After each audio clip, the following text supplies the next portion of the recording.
All right, we're officially live.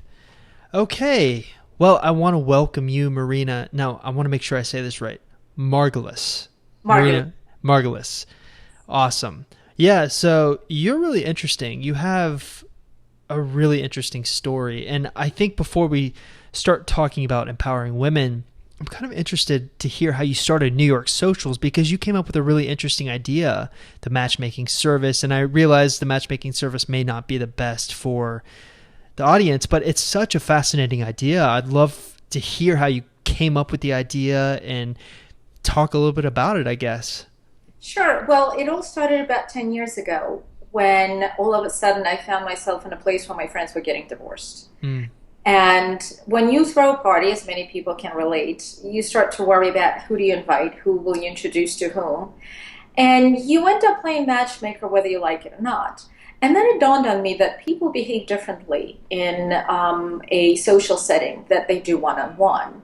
And so at that point, I started New York Socials, and we only made introductions via socials. So it was very much a matchmaking service. There was a lot of homework to be done on my end, meaning, a lot of personality profiles, a lot of interviewing, just to see if compatibility is there. However, what I offered my clients is introductions in something like either a cocktail reception or a dinner party, depending on the client. So they wouldn't be as uncomfortable introducing themselves right. and having, that small talk.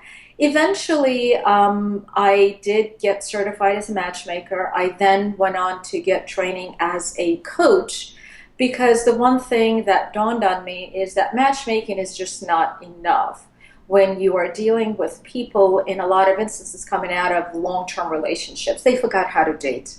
And so for many of my clients, it became very clear to me that being a matchmaker was not enough. I needed to be their coach as well and teach them how to date, help them navigate dating in 2000s as opposed to 1980s or 90s. Right. And so I did become a certified coach, and I started out as just coaching my clients, and eventually I expanded my services to offer not just coaching for everybody who wants it, but also one-on-one traditional matchmaking as well. And that's where we are today. We offer all kinds of services to our clients. Yeah, you've been phenomenal. Seriously, I was looking through your bio. You have so many awards. I mean, obviously you're the founder and CEO of New York Socials. You're certified as a professional CMM, certified matchmaker. But really, in 2014, you were named Woman of the Year. I mean, we have a celebrity here. Thank you. I feel very humbled, but that truly was a big honor. I participated in a lot of charities, empowering young women. I worked with urban kids. I actually taught kids in high school about life. There's a great program called Junior Achievement, which I taught for a year, where people like me will go into a classroom, and instead of doing just regular subjects like math and science, we talk about how to get along in life, putting together your resume. What do you want to do? What drives you? What should you be thinking about as you filling out that resume for college? And how do you pass a job interview? How do you dress? How do you act? How do you speak to people? A lot like So dating. that was just one of the things that I've done that year because it's something that's near and dear to me. I live in New York City, and I see a lot of young people who are frankly very lost today. And so, I work on both sides with teenagers, but also with young people coming out of relationships and just helping them find love. Yeah, I remember when we talked before we did the interview and everything. We talked on the phone just to see if you'd be a right fit for the show. But your enthusiasm around empowering women was just like it oozed through the phone. Like this is something you are very passionate about. Yeah, well, let's just start by saying that I am one. Yeah. So I can relate, but also I think a lot of it comes from the fact that I have a lot of clients come through my door, which sometimes for whatever reason are not quite sure what they are worth. And so the dating becomes more of an exercise of failures, and repeated failures over and over again, because when you're not quite sure what you bring to the table, you can't possibly date and find people that are compatible with you. The first thing that I do with all of my clients as soon as they walk to the door is we sit down and we figure out what makes them tick. We all have flaws, and yet we all have good features, and that's what we need to accentuate. What you'll be very shocked about is how many people, when I ask them, what do you bring to the table? What are your interests? What are your hobbies? Hesitate to answer the question. Mm. Like, to me, it's very far-fetched because if you ask me what I'm interested in, I could be here for hours in your list of what I like to do because, frankly, it's something I like to do. It's something I'm passionate about. And so I can't say that it's apathy necessarily, but a lot of time it's just confusion about who we are, you know. So first, here I am, I'm a student, you know, I'm going through college, and it's what's expected of me to get a degree, to get a career. All of a sudden, you know, I'm a girlfriend now, I'm a mother, but who am I as a person? What makes me tick? What makes me get up in the morning? And as shocking as it is, a lot of people walk through my doors not being able to answer that. What are they interested in? What drives them? What are their passions? So we need to uncover that because it's when you uncover what you are that you can find people that are compatible with you. You know, I had a young man actually that I coached just last week. He was a new client, and he said to me something that was very disturbing that I also find every now and then applies to women as well. He said, you know, whenever I was never in love because every time I dated, I felt like I was settling for somebody who liked me.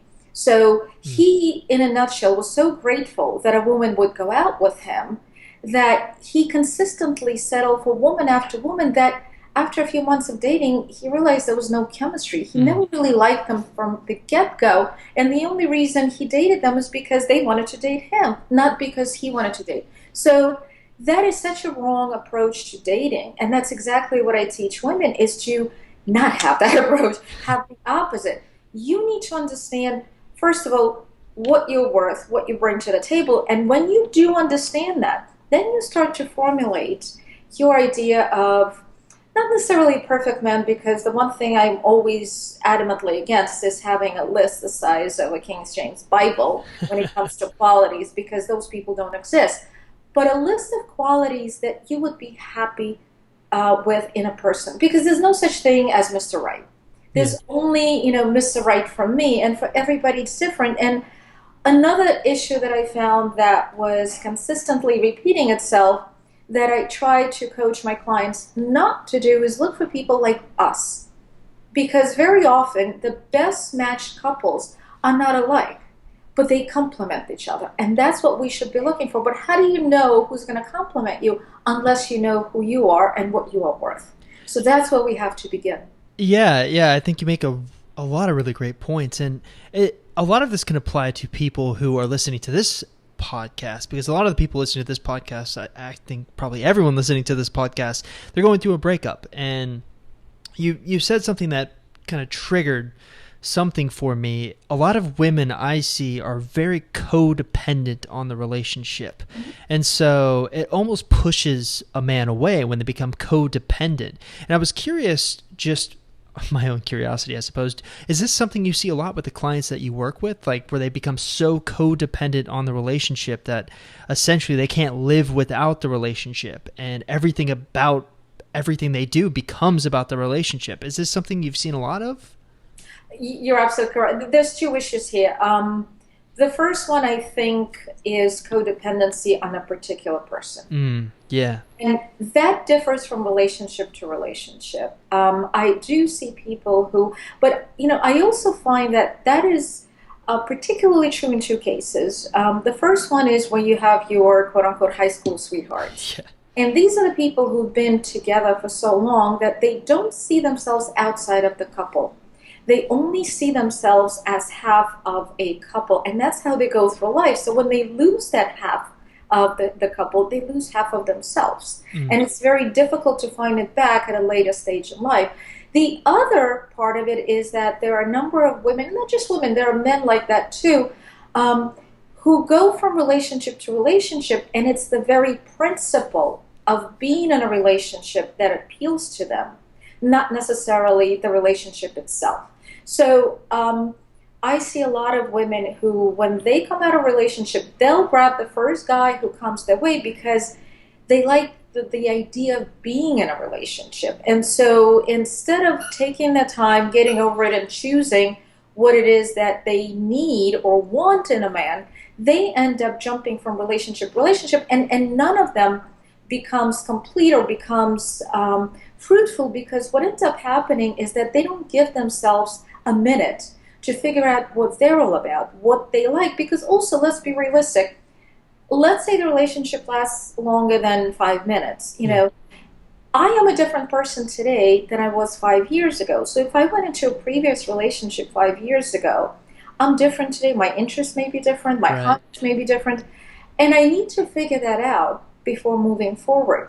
And it's also one of the things that I usually work with my clients on is finding happiness by ourselves. I know it sounds like, new age cliche, but that's the truth. Yeah, it is. Because until you are happy with yourself, by yourself, there's no such thing as happiness that comes from another person.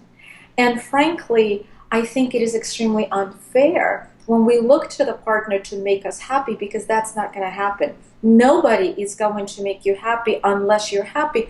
And frankly, I think it's a heavy burden to put on somebody to be responsible for your happiness. So I think it's crucial to become comfortable and become happy with yourself, by yourself, before you can be in a relationship. Yeah, and you know the interesting thing, it just makes me think about what you were saying before about how you have clients, they come in and you ask them, well, so tell me about yourself. Tell me what your interests are. And they can't come up with anything. And I think a lot of it, they can't be happy with themselves if they don't even know themselves. And I think that's a lot of the problems that we see nowadays.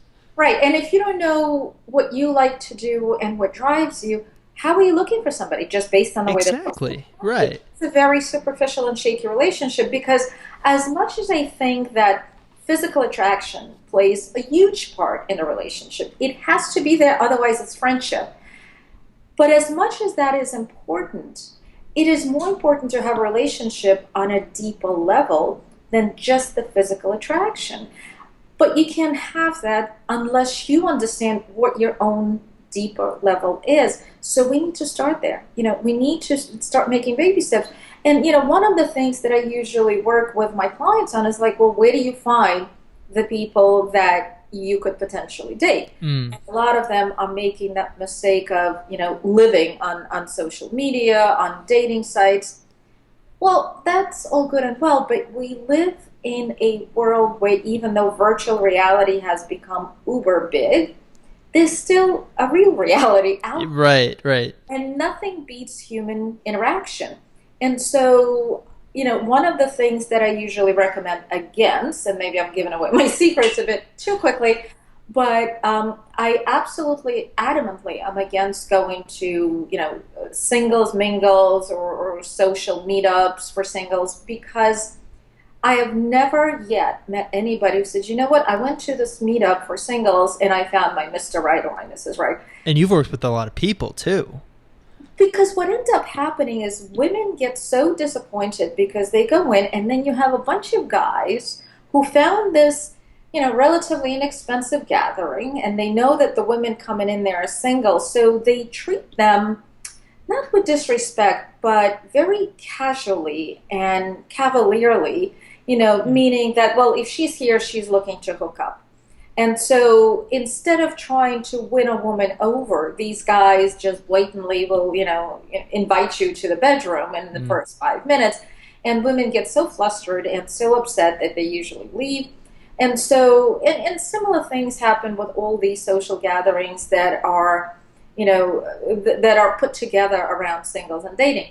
Instead, what I always recommend is Meetup is a great thing. If you're not on meetup.com, you should be on meetup.com, because it brings people with interests in common together. People that we may or may not otherwise get to know. And so what I tell my clients is, instead of going to social single mingles, go to a meetup that speaks to your interests. If you like photography, go join a photography group. If you like, new age cinema or independent movies, go join that group because, the worst that could happen is you'll make new friends. But you never know who these friends know, and you have people in common. And a lot of relationships start as friendships, but at least when you meet people in groups that share your common Right. interests, something brings you together, something that's deeper than just, the way you look or how much money you make. Yeah, I think it's a genius plan. I can't believe I've never even heard that before. But it makes a lot of sense, and it really ties back into originally what you were saying. You really need to know yourself. So if you know yourself, you know your interests, you can kind of put yourself in a position where you're around like-minded people. And I've always found, in my own opinion, now I don't know if the researchers out there can like discredit what I'm about to say, but usually it's easier to build a relationship with someone if you have interests that are the same. Like it's easier to start up a conversation. Things just maybe flow a little bit more naturally. Now, I'm kind of curious to get your take on it. Do you think that's the case, or do you think I, sometimes opposites can attract? well, yes and no. I do believe that in a lot of cases, when you find somebody who's a mirror image of you, Hmm. It's those like that relationships, Seinfeld episode. yeah, work rarely because, frankly, you might as well be by yourself and look in a mirror or whatever it is. But, you know, in some cases, those relationships do work. But what makes a relationship interesting is when you introduce each other to your likes and your interests and your Hmm. hobbies. However, let me just preface that by saying you have to have something in common. You Gotcha. can't, you can't be identical. You don't look for somebody who, is your clone. However, opposites, I do think, I mean, listen, there are plenty of couples there that are day and night. Yeah, yeah. Is there something that brings them together, something other than just physical attraction? It's got to be something deeper than just as important again, and I will keep saying it. Physical Right, right. is huge. However, you have to have something to discuss at the end of the day.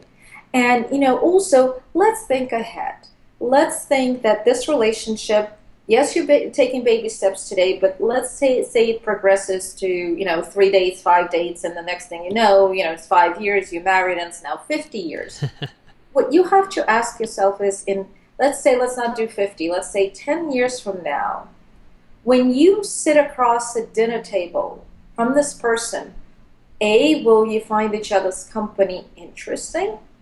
And will you want to? And that's very important because what I see often, people coming out of long-term relationships, marriages with kids, what they often find is, they get married and then they have kids, and there's always something to talk about when you have kids because there's always issues that come up every day. Yeah. If you take the kids out of the equation, what else is there? And that's where you need that little something that you are describing and that certain connection with certain interests, with certain, and believe me, I actually will be the first one to tell you that you shouldn't have everything in common Hmm. because you do need to have your own life. And I don't think that couples that do absolutely everything 100% together are the healthiest necessarily. Yeah, I would agree with that. Everyone needs some free space. I think overbearing can be a problem, at least from a man's perspective. Might be different for women. They're maybe a little bit more open to spending more time together. But I do know generally myself, when I think of my wife, sometimes I need some free time away. But it's interesting that you were talking about sitting down at the table in 10 years and taking the kids out and having something to discuss and kind of keeping your interest. I was actually, while you were talking about that, I was thinking what my wife and I would talk about, because we talk about obviously our daughter so much, but luckily we do have other interests and everything that we can talk about that aren't the same. So there's definitely a lot of applications even for people who aren't broken up, but people in relationships with what you're talking about here. Yeah, and it's interesting because what I find fascinating is every now and then you meet this happy couple, Yeah. who dated from college and then they got married and they have kids, and all of a sudden, fast forward to 10 years, they become boring Hmm. because all of a sudden everything centers around the kids. They lost themselves. And so what happens is when they go their separate ways, they really lost themselves. So other than discussing the kids or, sitting home and checking homework or, watching the news and going to bed. There's got to be something. Kids are great. Kids are the most wonderful things that can Right, right. do. However, kids will eventually leave and lead their own lives. And you as a person, if you're looking for a relationship, need to have something that you can offer the other person that makes you interesting. What I find often with those perfect couples that, been dating from high school or college or whatever, they get married and all of a sudden they no longer go out by themselves. It's always with the company of people or Yeah. Yeah, friends. I've actually experienced that myself ever since we got married. A little bit more difficult with, a 1-year-old, but even I mean, trying to think the last time it's been months. It's been months. We got to work on that. Talk to me after. Okay. We need to have a talk. But here's the thing. Why? Mostly we went out a lot when we were living in Pennsylvania, but we had her parents, my in-laws, to take care of the baby, so we had free time to go out alone.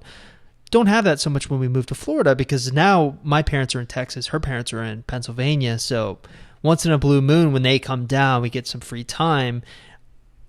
Obviously hiring a babysitter is an option, but my wife is very into the baby, so it's like a big step for her. So I think I'm kind of easing her towards it. But yeah, it's really interesting that you're bringing all this stuff up, and obviously we have more to talk about than just our child. But I think a lot of it really boils down to knowing yourself and having, like you said, some different interests. We have a lot of alike interests, but there are some different interests as well that we can kind of bring to the table and introduce each other. I'm always doing that to her. She's always doing that to me. But yeah, you're right. It is sometimes when you get married, you don't spend as much alone time together as you once did when you have a child, I think, especially. At least that's been my experience. Well, I have to say two things. Having had two kids of my own, we did two things: babysitters, of course, Hmm. and if there was no babysitter available, we would take them with us. Because nobody minds a little baby at the table and they're not paying attention to your Yeah. conversation. You could say whatever comes to your mind, but I think what it boils down to is not so much the kids only. It's just a matter of can you two sit at a dinner table or go out dancing or whatever it is that you people want to do at the moment and really enjoy yourselves by yourselves. Hmm. Because think about it, it's just you and her for the rest of your life, hopefully. So you have to keep bringing something into this relationship because, frankly, if I'm not enjoying my husband's company, then why exactly am I married? Right, And right. that's the question we need to ask in every relationship. But before we get there, we need to find the person.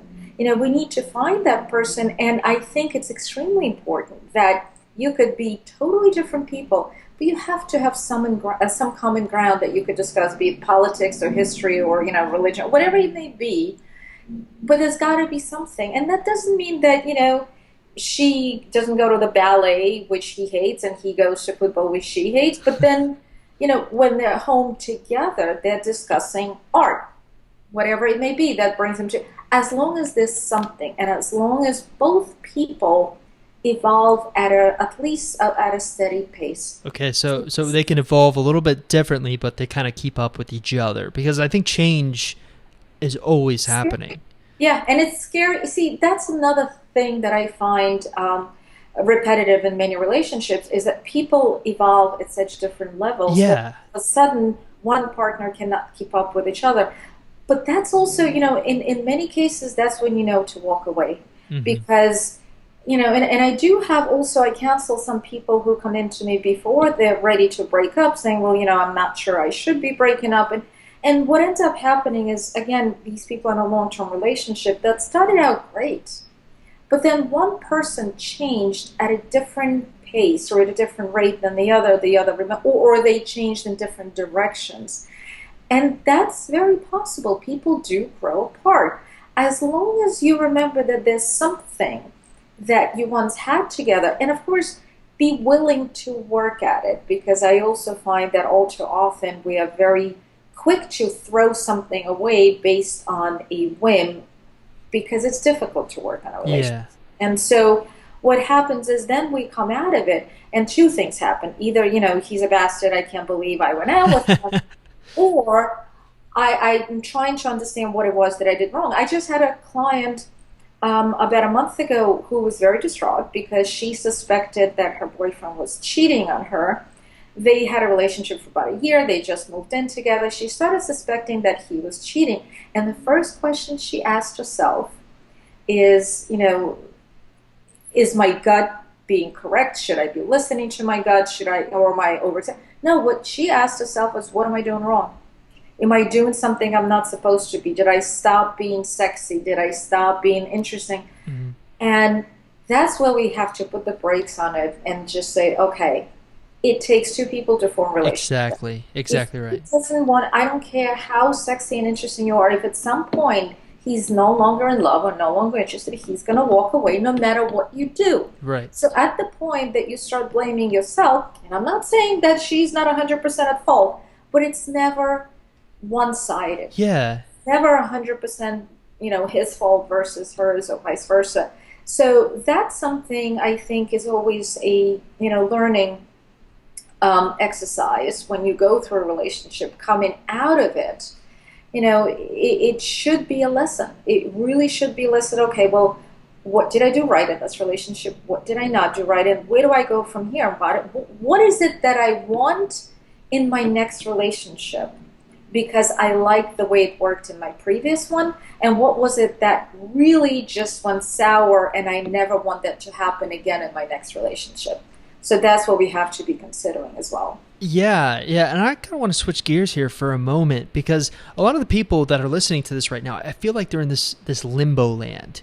Okay, they've been broken up with, or they've initiated the breakup, and they're asking themselves this simple question: well, should I get him back, or should I get over him?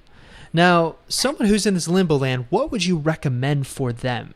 What kind of questions can they ask themselves to maybe shed some light on what path they should go on? Well, firstly, let's just base this particular conversation on the premise that the breakup did not happen frivolously. Okay. Meaning that you really, everything was not working out. You were not happy, he was not happy, and so, lesson learned. Okay. Because if we're going to assume that this was just on a whim, that all of a sudden, he didn't bring me flowers today and I just closed the door in his face. Yeah. Let's take that out of the conversation. Then I'm full of regret and thinking, what could have. So let's assume this was a mutual, breakup or whatever it was, but it was not a good relationship. Right. In 90% of the cases, people are not totally shocked when he or she walks out. Mm-hmm. They There's felt signs. something. Yeah, right. They felt at least something. So my personal opinion, I have never seen relationships that worked the second time around. Okay. That didn't work, because you have to think about something that drove you apart. And it's a pretty big decision to make, to break up. A lot of people say something like, divorce is like a certain, form of death, if you will. Yeah. You really are changing the way you exist. So it is a very difficult time, and it's a very difficult thing to do. So the question is, why did you break up? And that's the biggest starting point where we have to, start this. Because if this were something frivolous, okay, we might consider this, could it work? But the bigger issue is, start thinking why it was there cheating involved? Was there lack of respect? No interest in common, or you two were just not compatible. Mm-hmm. There was a reason. I really do believe that you need to move on, because depending, again, it all, I have to keep, going back to the caveat of how seriously did you take this breakup, or, was it because of something big? So let's assume that everything was pretty serious and you gave it a lot of thought. I don't think it's easy to bring it back. But at the same time, I don't think that sitting back and feeling sorry for yourself is going to cut it. I mean, of course, give yourself a few days. Just circle, get a bottle of wine out, some sappy music. We've been there, done that. It works fine. for a little while, Yeah, yeah, I would agree with as that. long as you need to move on from there. Because what I find a lot of clients who come to me after a breakup, and the first thing they said is just like you said, I'm in limbo. I don't Mhm. know where to go from here. I feel very lost because all of a sudden, A, I'm by myself and I was never by myself. And B, I tried this new dating app and it just sucks and, they're not swiping me the right way. So I Tinder. think that, again, I view every relationship that did not work out as a learning lesson. Yeah, yeah, that's a As long great, as- great attitude to have.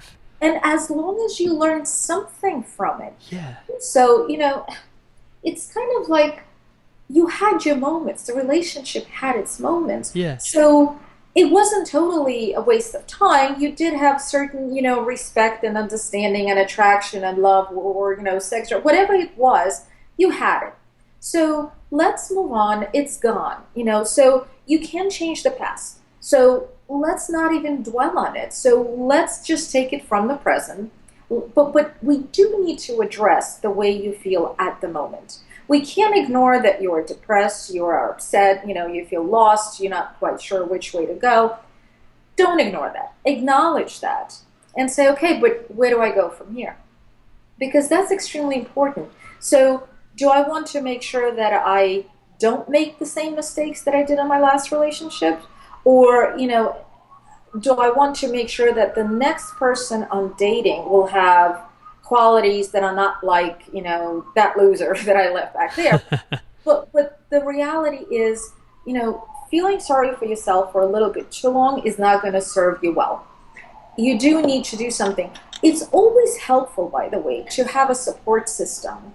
So whether it's your friends or family, it's always helpful. However, that same support system could be so damaging yeah, yeah, because everyone has an opinion. And well, mothers are infamous for giving theirs without being asked. right. And ultimately, what you need to be able to do is manage those voices in your ear. So as they are telling you, you should be doing this, everyone will be telling you what you should and shouldn't do. At the end, you need to decide what makes you comfortable. And I do have a lot of women coming out of the relationship, especially long-term relationship, and all of a sudden, they're dating away, not liking a single person because their friends want to fix them up or their parents want to fix them up, I and it see. seems like such a good idea. And she said, well, I really didn't like him the second I saw him, but my grandmother said his grandmother's such a lovely woman. How could I say no? Say, if something does, a relationship needs to feel right. If something is not feeling right, you need to rein it in, break it off, move on. We don't, life is too short. We don't have time to regret what we did in the past because we can't change it anyway. We can't change the past. So we really need to concentrate on the present and start making plans for the future. And just to come back what we discussed earlier in the program, and that is evaluate yourself first. Yeah, Sometimes it's something as I know it's going to sound like a cliche, but make a list of the things that you like, or make a list of the things that you really would be unhappy that your new boyfriend did, or whatever it is. But make a list. I was happy here, I was not happy here, just to be able to formulate your own thoughts because that could be difficult as well. Because again, as you said, coming out of a relationship, it's difficult to find yourself back. yeah, yeah, it really is. And I don't know if you've experienced this, but I have a huge sample size of people going through breakups. So oftentimes I'll tell them exactly what you just said, like, "Hey, maybe it's time to move on," and they'll agree with me. So I think they subconsciously must understand. Okay, yeah, he's right, or she's right. I should move on. But here's the craziest thing: they just can't give it up. They just continue to try to get him back. So what would you say to someone who's come to you, they're in this limbo land, you've told them, okay, maybe it's time to move on, and they agree with you, but they still, every action they take doesn't match up with maybe what they say. They're saying kind of what they think the world wants to hear, but they're still actively trying to get their ex back. Would you just try to maybe let them go through their process, or would you try to steer them in a different direction? Yeah, that's a great question because there are so many instances like that. And let's just remember, I'm a coach. Yeah. I am not a therapist. Right. So what I do with my clients is I get to the nitty-gritty of the problem and then we figure out the best way of going forward and then we move forward and then we make sure we get what it is that we set out to get. So if any time in that process I see that something is beyond my scope of expertise and what you are telling me sounds exactly like the case of that, I usually refer my clients to therapy Gotcha. because it is a loss. You know, as I said before, it is a form of death in some way because it's loss and it's a, you know, there's grief involved, grief over the relationship. And as long as people can take their time, I'm all for taking your time. Don't jump into dating just because everybody tells you to. It's okay to take your time. Or, you know, I have plenty of women who will be the first one to say, you know what, I just want to be by myself for a little while. I want to date, but I don't want a relationship, you Hmm. know, which is perfectly normal.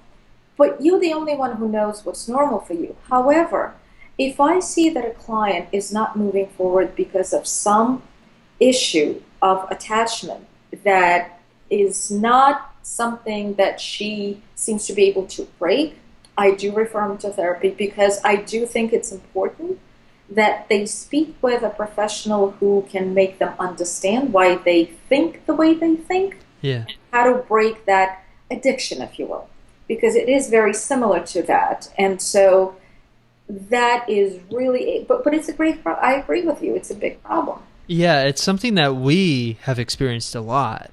And I'm kind of all for letting people go through the process, but I'm really glad that you brought up the kind of understanding yourself, asking yourself the right questions, because I have found that that's really what gets people on the right track, so to speak. Yeah.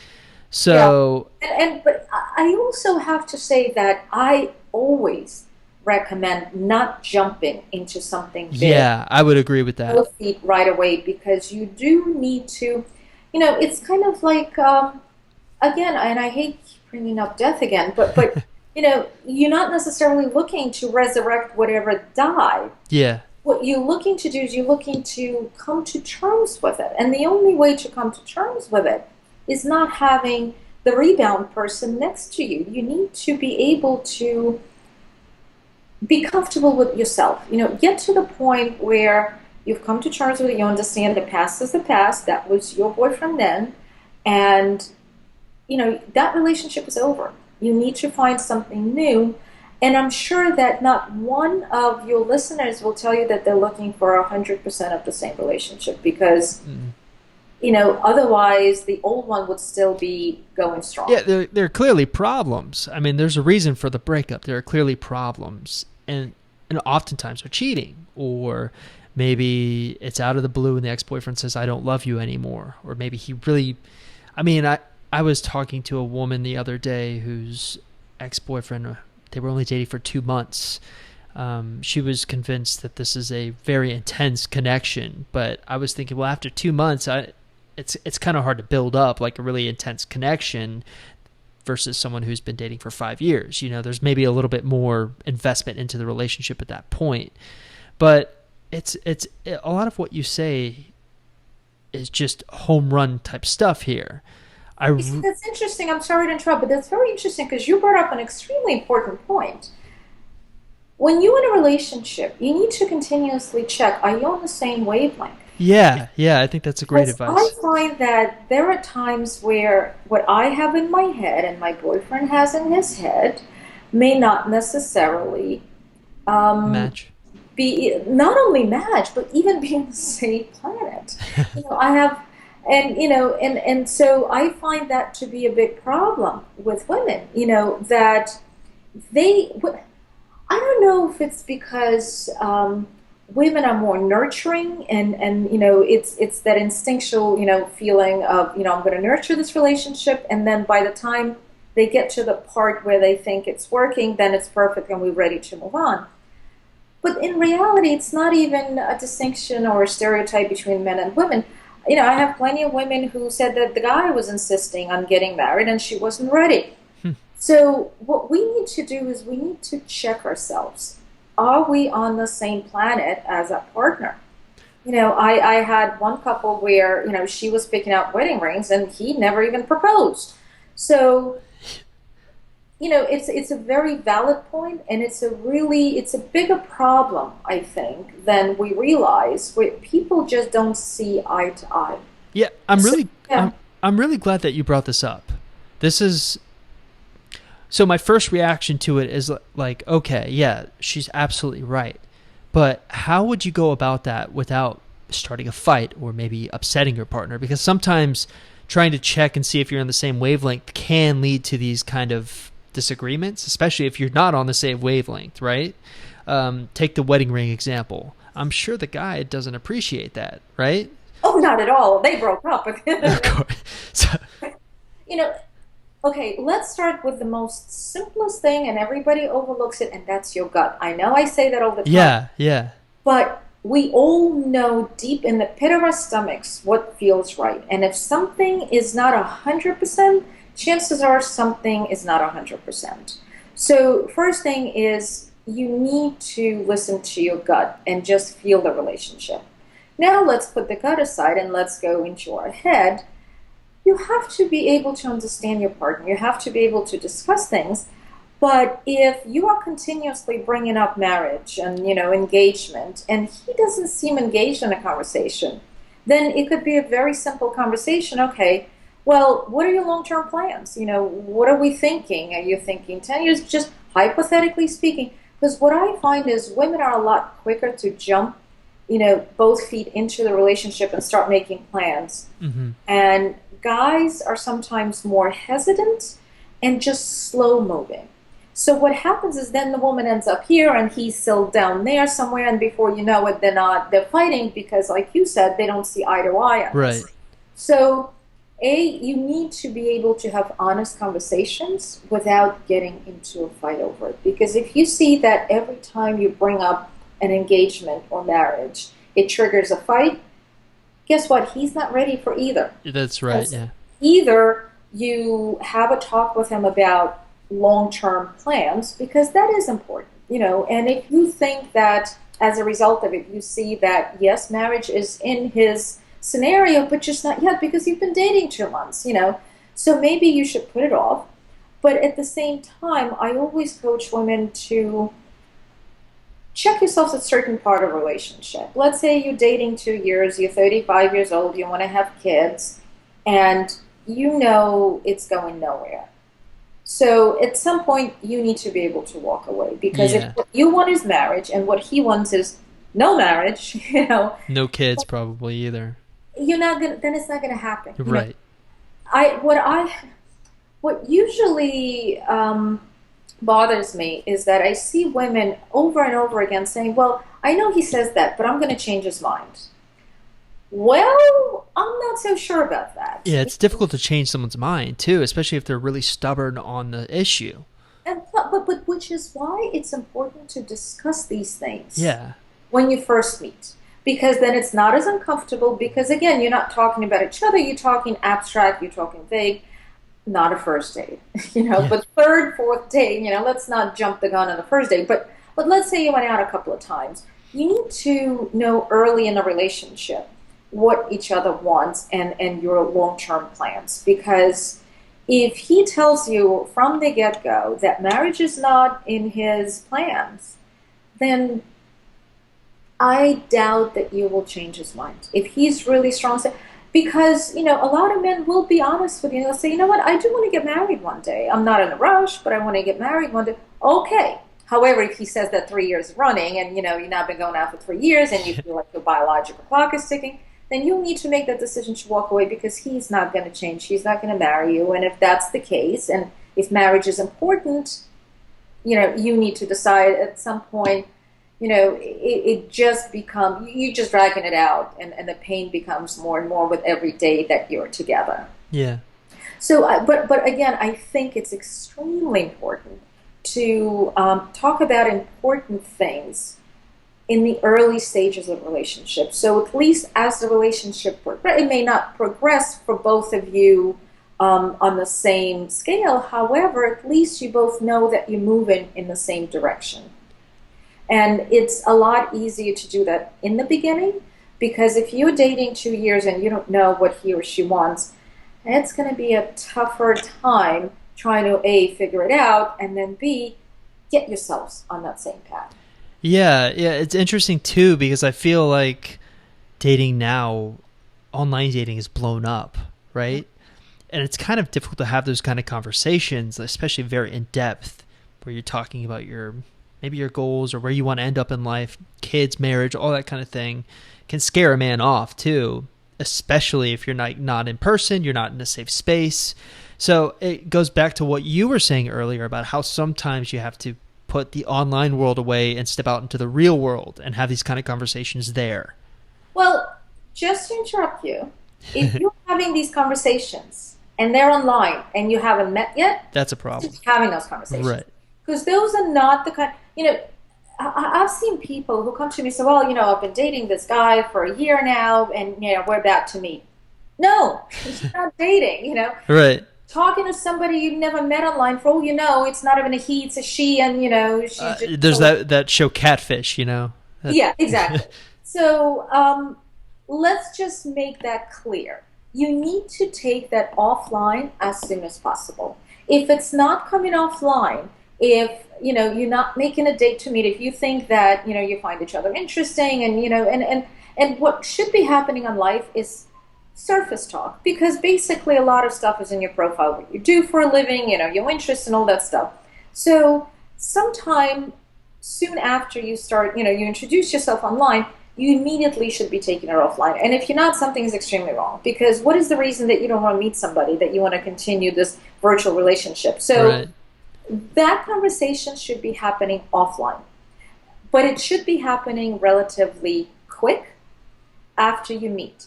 Not as quick as the first or second date, but when you see that it could potentially develop into a relationship. So it's when you start feeling like, I might see myself with this person. That's when you'd recommend, okay, Exactly. having this And kind of a there's no conversation. formula. There's really no formula to say it should be date number 4. Right, right. It's sort of a gut type thing, to your In point. some cases, listen, I've seen people who fall madly in love at a first sight, and they're having this conversation by the second date, and it's perfectly fine because both of them know that they want to take this relationship somewhere, and they want to prevent it from going sour because they want to make sure that they both have the same desires and goals in mind.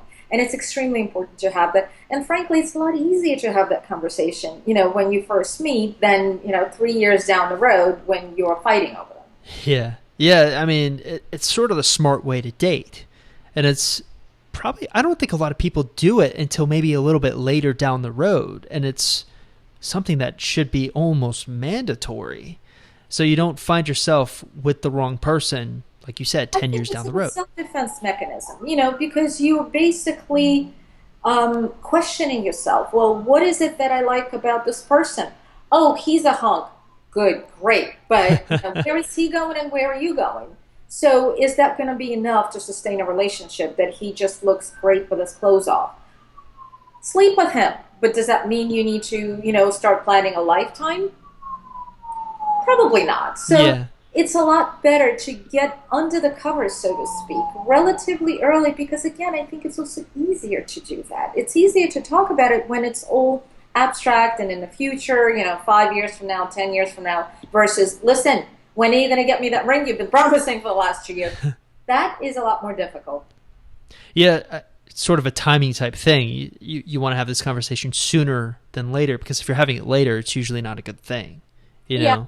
I have this whole big thing with online dating that I think we tend to lose sight of personal interaction. I hate to sound like an old farty-darty, but I think to a certain degree we already lost it, this ability to interact with people. And especially, like, at one of my socials, I have people who live a block away from each other and they never met. Yeah, you told me that story. That's They insane both- to me. And they both have dogs. They walk, like, how do you They're not- like the perfect match, and they were just like, Exactly. it took them yet online to meet, I guess, right? they had to go outside the neighborhood. The bottom line is there are people out there. And, it doesn't cost you anything to say hello to a stranger. It really No, doesn't. no. Or, go to a bar. Instead of having a glass of wine by yourself, go to a bar. But don't sit at a table, sit at a bar, because people there are not there because, wine is less expensive at a bar. It's They're to not. You meet. can Exactly, you can have Right. a whole bottle for the price of a glass, at least here in New York. So, but the reason people sit at the bar is because they want to communicate with each other. They want to talk to each other. They want to socialize. So if you sit at a bar, you're sure to meet at least some, or you know what? If nothing else, the bartender will talk to you. It's his or her job to talk to you. And that's what they do. But you never know who you will meet. And this way, you eliminate all the false expectations or false preparations and trying to figure out what to write and the photo to put in because here's the person you like him, you don't like him, right away. But there's a lot of that I think is missing from dating today that I hope we can somehow turn back. I mean, online dating is fine. The problem I find is that people think that that's enough. They are convinced that if I'm online 24/7, filling out, for hours, I'm writing these profiles, then I'm doing what I need to be doing. No, you need to get out there. That's kind of the lazy way of dating too. Like It's an it's easy way really of dating. easy to do it. Well, it's a lot easier to hide behind a computer. That's It true. really And you is. can make yourself You look how you want to look too. So it's not almost you're it's not your true self. It's your best self. Like everything that you can think is best about yourself, you're going to put in your online profile because that's what you which want to do. is fine. The problem I come across often is that people take that a step further Mm. because we all want to see ourselves in the best light, and we tend to embellish a little bit. Ah. So Not they tell a little bit of white lie. not necessarily a white lie, but I would say just a bit of exaggeration Okay. put in there. But a lot of times we believe in it because we see ourselves the way we would like to be perceived. And that's what we put out there Mm. for online dating. And then it's a bit disappointing because then you meet somebody who's expecting this persona that you created Don't online. live up to it. I always tell the girls, it's like, listen, put in a photo when you were at your fattest, no makeup on, hair disheveled, you just rolled out of bed. Oh, you're reverse psychologist. So like when they show up for the date, you're like way better looking than they were expecting. That's pretty Bingo. clever. And, if he likes your personality and he's willing to date you at your worst, when you show up, you're a princess. You have Just no. takes it just sometimes takes someone with a different perspective to kind of the light bulbs kind of go off. Right, but a lot of the photos that I see, they're either photoshopped or from, Yeah. 5 years ago or before I gained 25 pounds. And that's just not fair because so what happens, I find, is a lot of times when we meet based on this persona that we created, we start dating based on this persona that we created. And so as a result, it's not me who's dating, it's now that persona who's doing the dating. And all of a sudden, I wake up 6 months from now, and I don't want to be that persona. I want to be myself. But guess Mm. what? My partner doesn't like myself because he's never met that self before. So it's not fair to the partner to lead with the wrong persona. And frankly, it's not fair to me because I want to live my life not as somebody else, but as me. So I think it's never a good idea, and lying, especially at the start of a relationship. And I would have to throw embellishments in there. It's okay to appear in a good light. I mean, let's be realistic. We all show up for dates, looking our best. We have to make sure that, we're wearing heels, hair, makeup, everything is done because we want to look our best and feel our best. I get it. That's perfectly fine. Eventually they will see us without makeup, but, hopefully it's a bit darker there. But that is expected of a woman. However, creating a persona that doesn't really exist and starting a relationship with a lie, that never works out. Not often. Now I want to switch gears here and talk about your website. Uh-huh. So not only do you have a nice looking website, you have a lot of services that you provide to people. Yeah. And you have one service in particular. I can't guarantee everyone listening to this is in New York, which I think that's your matchmaking service, right? Yeah, I do have a matchmaking service. But the coaching is probably better fit for the people listening to this Absolutely, podcast. because So why don't you tell us a little bit about the coaching? Absolutely. So I do coaching for both men and women. It's dating coaching, and I have a variety of packages from 3 sessions to 10 sessions. If you need longer, we can certainly go on for longer. I insist that all of my coaching sessions are done by video, so be it Skype, FaceTime, whatever it is, as long as I can see you. Right. And basically, what we do during those sessions is exactly what we discussed today, and that is we try to figure out what makes you tick. We try to figure out what you're worth, your best features, and not so good features that need to not necessarily be hidden, but tucked away at least, or stifled a little bit. And so once we work on that, and once you understand what you bring to the table, then we design a plan of dating. So I call it the dating blueprint. How are we going to go forward, and what are you going to do to find the person that you want to meet? Because dating, and here's something else, and I know I'm interrupting my own self, but a lot of people started approaching dating, especially people coming out of relationships, as looking for a job, or it becomes so stressful. It's dating, for Pete's sakes. It should be fun. It should be effortless. And that's what I teach my clients, is to date in a fun and effortless way, but also to bring results, because you need to be able to turn that first date with a person who you choose, which is extremely important. You need to date on your own terms. And that's what I teach my clients, how to date on their own terms, how to choose the potential dates, and then how to progress from the first date to the second, and then eventually to a happily ever after. Yeah, I have to say, you really know your stuff. And you have all of the awards and all of that stuff. And this is something I feel a lot of the people listening to this right now can benefit from. So I just want to say, check out Maria's site. Where can they find your site? They can find me at www.NY Socials. New York Socials. NY Socials stands for New York Socials, right? NY Socials. NY. NY, correct. Okay. New York, right. But all the dating, if you're in New York, I always encourage, let's meet in person and let's do this in person. Otherwise, video is just fine. And just on that, if you are in New York and you want to meet up with her in person, she's very lovely. She's got purple hair here. She's makes you feel warm and welcome. And I think a lot of people have really nice things to say about her. Thank you. Thank you. So I think that's going to do it for us. Do you have any parting words of wisdom you want to impart on us, Marina?